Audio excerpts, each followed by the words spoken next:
Assalamualaikum warahmatullahi wabarakatuh. Hello everyone, welcome back to my English class. Today we are going to learn on a chapter 7 entitled Sangkuriang. But before we start our lesson today, let's we pray together. Pray begin. Amin. Thank you. Hi everyone, how are you today? I hope you and your family always be happy, always be safe, always be healthy, and always in a good condition. Amin. Today we are going to learn on a chapter 7 entitled Sangkuriang. As you know, in Indonesia, in our country, there are so many titles of a folk tale, or there are so many titles of a legend, and one of them is Sangkuriang. So let we know more about this story and listen me carefully. Baik anak-anak, untuk materi di chapter 7 kali ini kita akan memahami, mengenali lebih lanjut tentang sebuah dongeng, atau bisa juga tentang sebuah cerita rakyat ya, dimana pada slide yang kedua kalian akan ditunjukkan hal-hal apa saja sih yang harus kalian capai pada chapter 7 kali ini. Yang pertama, kalian diminta untuk to listen a folktale. Kegiatan yang pertama adalah kalian hanya mendengarkan sebuah cerita atau dongeng. Selanjutnya to read a folktale, dimana untuk selanjutnya kalian diminta untuk membaca. Artinya kemampuan reading skill kalian itu dinilai. And then to identify the folktale, mengidentifikasi sebuah cerita rakyat atau dongeng. And the last purpose is to get the moral value from a folktale. Dari cerita yang kalian baca atau yang kalian pahami, kalian diminta untuk menentukan dan menemukan moral value atau pesan moral, nilai-nilai moral yang terdapat dalam cerita yang kalian baca. Next, kita masuk ke bagian structure atau bagian-bagian part of folktale or narrative text. Jadi ada beberapa bagian ya yang terdapat dalam cerita dongeng. Yang pertama ada orientation atau pembukaan, di mana di sini berisi perkenalan nama-nama tokoh, kemudian setting waktu dan juga tempatnya. Dan biasanya untuk setting waktu, cerita ini menggunakan kalimat seperti long time ago, once upon a time, or long ago ya. Kemudian untuk second structure is complication, di mana berisi permasalahan yang terjadi di antara para tokoh, dimulai dari permasalahan yang sangat sederhana kemudian memuncak sampai permasalahan yang sangat klimaks. And then resolution, di sini berisi penyelesaian masalah dari masalah-masalah yang dihadapi tadi. And the last structure is a reorientation or coda, yang berisi moral value atau pesan moral yang terdapat dalam cerita tersebut. Oke, kita akan mulai ya cerita kita pada hari ini. Cerita yang akan kita baca adalah tentang Sangkuriang. Pernah dengarkah kalian cerita tentang Sangkuriang? Atau pernah dengarkah cerita tentang Tangkuban Perahu? Nah, apakah dua cerita itu berbeda ataukah sama? Mari kita ketahui latar belakang cerita hari ini dengan baik. The story of Sangkuriang and Mount Tangkuban Perahu is like two sides of a coin. They will always be told as one. Ya, bahwa cerita Sangkuriang dan juga Gunung Tangkuban Perahu adalah seperti dua sisi yang digambarkan seperti dua sisi atau dua bagian, tetapi berada dalam satu kesatuan. Itu artinya apa? Bahwa Sangkuriang dan cerita Gunung Tangkuban Perahu adalah cerita yang sama. Sangkuriang adalah bagian cerita dari Tangkuban Perahu. Jadi mereka tidak berbeda ya. Mereka berada di satu cerita yang sama. The name of Tangkuban Perahu originates from the Sundanese name of the mountain, Tangkuban, origin, Perahu, from the word boat. The naming was based on the shape of the mountain as well as the legend of Sangkuriang. Nah, nama Tangkuban Perahu ini diambil asli dari bahasa Sunda, yang di sana berarti nama sebuah gunung ya, Gunung Tangkuban Perahu, Tangkuban yang berarti terbalik atau terjungkir, kemudian boat yang berarti perahu atau kapal, dimana kalau Gunung Tangkuban Perahu itu bentuknya atau menyerupai seperti kapal yang balik. Dan nama ini didasarkan pada wujud asli dari Gunung Tangkuban Perahu itu sendiri, sesuai dengan cerita dari Sang Kuryang, legenda Sang Kuryang. Oke, selanjutnya kita akan mulai membaca, kemudian mengingat kembali cerita yang berjudul Sang Kuryang. Didengarkan baik-baik ya. The Story of Sang Kuryang. Once upon a time, a beautiful lady named Dayang Sumbi gave birth to a boy which she named Sang Kuryang. When Sang Kuryang was old enough to hunt, he took his mother's dog Tumang, or which according to his legend is an incarnation of a god and also Sang Kuryang's father, and ordered Tumang to chase after a boar. When Tumang didn't follow Sang Kuryang's order, Sang Kuryang became very angry and he killed Tumang. He carved off Tumang's hair and brought it back to his mother. Pada zaman dahulu ada seorang gadis cantik yang bernama Dayang Sumbi melahirkan seorang anak laki-laki yang kemudian dia beri nama Sang Kuryang. Ketika Sang Kuryang sudah cukup dewasa untuk berburu, sudah cukup berbakat dalam berburu, kemudian dia mengajak anjing milik ibunya, di mana anjing itu yang bernama Tumang ya.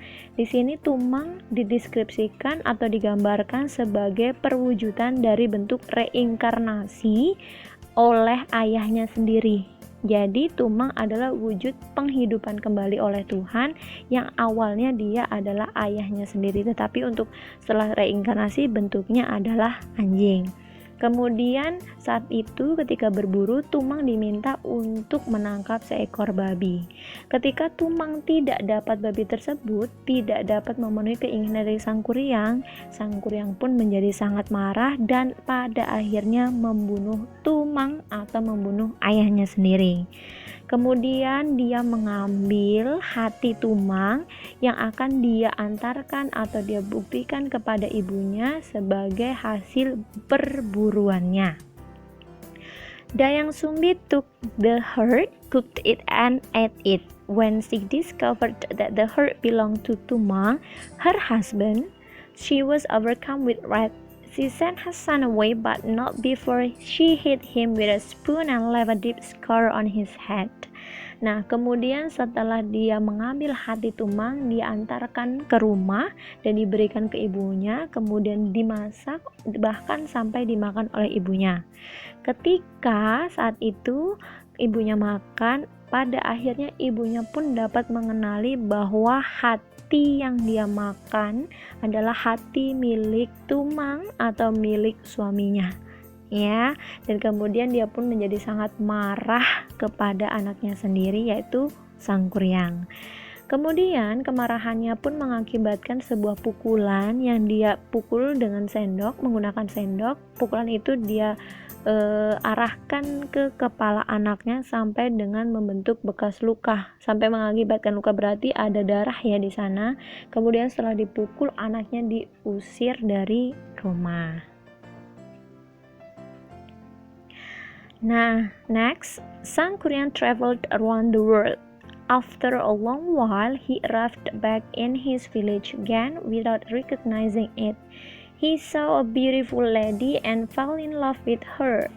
Little did he know that she was his own mother. He asked for her hand in marriage and she agreed. Nah, di sini ada pergantian waktu di mana diceritakan setelah dia diusir dari rumah, beberapa tahun kemudian Sang Kuryang pun setelah berkeliling dunia, kemudian dia kembali lagi ke desanya tanpa dia tahu bahwa desa yang dia datangi adalah desa waktu dia masih kecil, tempat tinggalnya dulu waktu dia masih kecil. Nah, kemudian di desa tersebut dia melihat seorang gadis yang sangat cantik dan membuat dia itu jatuh cinta kepada gadis tersebut. Sedikit banyak yang dia tahu, tetapi dia tetap tidak mengenali bahwa wanita cantik tersebut adalah ibunya sendiri. Dan kemudian karena sangat menyukai gadis tersebut, di sini posisi Dayang Sumbi pun tidak mengenali ya bahwa laki-laki yang tadi menyukai dia adalah anaknya. Lamaran yang diberikan oleh sang Kuryang kepada Dayang Sumbi pun akhirnya diterima. Karena di sini mereka sama-sama tidak tahu bahwa hubungan mereka adalah ibu dan anak. Setelah itu, Dayang Sumbi later realized that Sang Kuryang was her son, as she recognized the scar that she had inflicted. She tried to tell him and break off the wedding, but he didn't believe her and instead to go on with her wedding. Dayang Sumbi then set an impossible condition that Sang Kuryang has to fulfill in order to marry her. He should build her a big boat and a lake by damming Citarum River, all within one night, and it shall be finished by dawn. Sang Kuryang agreed to the condition. Nah, setelah itu selang beberapa hari di sini ya, tidak lama setelah mereka lamaran, Dayang Sumbi akhirnya lama-kelamaan menyadari ada hal yang dia pernah ketahui dari Sang Kuryang, yaitu bekas luka yang ada di kepalanya. Bekas luka yang ada di kepala laki-laki yang dia cintai adalah bekas luka yang pernah dia buat pada anaknya sendiri. Nah, akhirnya bekas luka itu pun menyadarkan dia dan membuat dia itu sadar, kenal, paham bahwa laki-laki yang dia cintai adalah anaknya. Kemudian dia mencoba untuk membatalkan rencana mereka, yaitu menikah, tetapi Sang Kuryang tidak percaya terhadap cerita ibunya sama sekali. Bahkan dia tetap bersikeras untuk tetap melanjutkan ke pernikahan. Nah, karena di sini Dayang Sumbi sudah tidak tahu harus bagaimana menjelaskan, maka Dayang Sumbi atau ibu Sang Kuryang sendiri merencanakan sebuah hal yang sangat tidak mungkin, di mana Sang Kuryang tetap dapat menikahi ibunya dengan satu syarat, di mana Sang Kuryang harus dapat membuatkan sebuah perahu atau kapal yang sangat besar dan juga membuat sebuah danau dengan cara membendung Sungai Citarum. Dan dua hal tersebut harus dilakukan dalam satu malam, harus selesai dalam satu malam. Dan itu harus juga selesai ketika subuh. Selesai dalam satu hari, selesai dalam satu malam, dan berakhir di waktu subuh. Dan hal itu pun tetap disetujui oleh Sang Kuryang. Next, he built a boat from a large tree, and with the help of spirits, he dammed the Citarum River with landslide. The water eventually rose and filled the plain, turning it into a lake. When dawn was near, he was almost ready. Dayang Sumbi realized this, so she prayed for divine intervention. As an answer to her prayers, the eastern horizon lit up, deceived by the light. Cooks crowed and farm rose from the new day, thinking that dawn has broken. Nah, di sini akhirnya Sang Kuryang pun mulai mengerjakan tugasnya, yaitu membuat sebuah kapal yang sangat besar dan juga membendung Sungai Citarum, di mana kapal tersebut itu dia buat dari sebuah pohon yang sangat besar, sangat lebar, tapi pekerjaannya tidak dilakukan sendiri. Ada bantuan jin yang membantu dia untuk membuat kapal tersebut. Bahkan sampai dengan membendung Sungai Citarum ya, dia menggunakan cara dengan membuat longsor, kemudian membuat longsor dan akhirnya air pun dapat mengalir ke sana, bahkan sampai penuh dan menjadi danau. Waktu subuh pun hampir tiba dan dia pun hampir selesai. Dua pekerjaan yang diminta oleh Dayang Sumbi pun hampir selesai. Kemudian Dayang Sumbi di sini sudah mulai panik dan sudah memahami bahwa pekerjaan yang mustahil itu tidak dikerjakan oleh Sang Kuryang sendiri, melainkan ada bantuan jin di sana. Kemudian Dayang Sumbi pun berdoa untuk meminta bantuan. Di sini berarti masih ada spiritualnya ya, ada magisnya, ada kemampuan magic. Dia berdoa supaya ada bantuan yang membantu dia untuk dapat menghentikan pekerjaan dari sang kuryang itu. Nah, doa pun terjawab, di mana akhirnya cahaya dari timur atau matahari terbit mulai muncul. Dan kemudian tidak lama ada suara ayam berkokok, kemudian ada beberapa orang yang menumbuk padi di lesung. Jadi seakan-akan bahwa waktu subuh itu sudah tiba.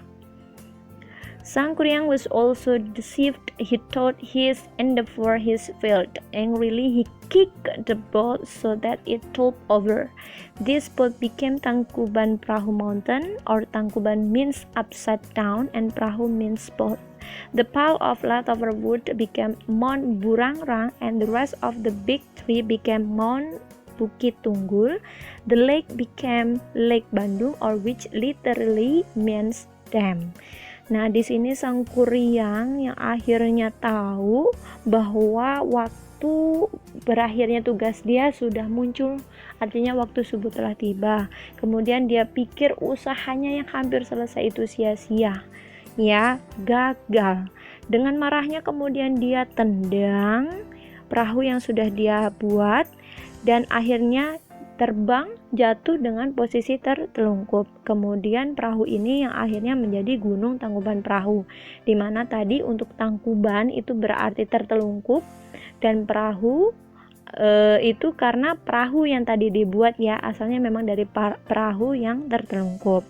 Kemudian gundukan atau bekas dari sisa-sisa kayu yang tadi dia buat menjadi sebuah gunung yang bernama Gunung Burangrang, dan sisa dari bongkahan pohon yang besar tadi kemudian menjadi Bukit Tunggul, menjadi Gunung Bukit Tunggul. Dan danau yang tadi dia sudah buat menjadi namanya Lake Bandung atau Danau Bandung, dan ini berarti bendungan dari kata dam, ya, tadi artinya bendungan.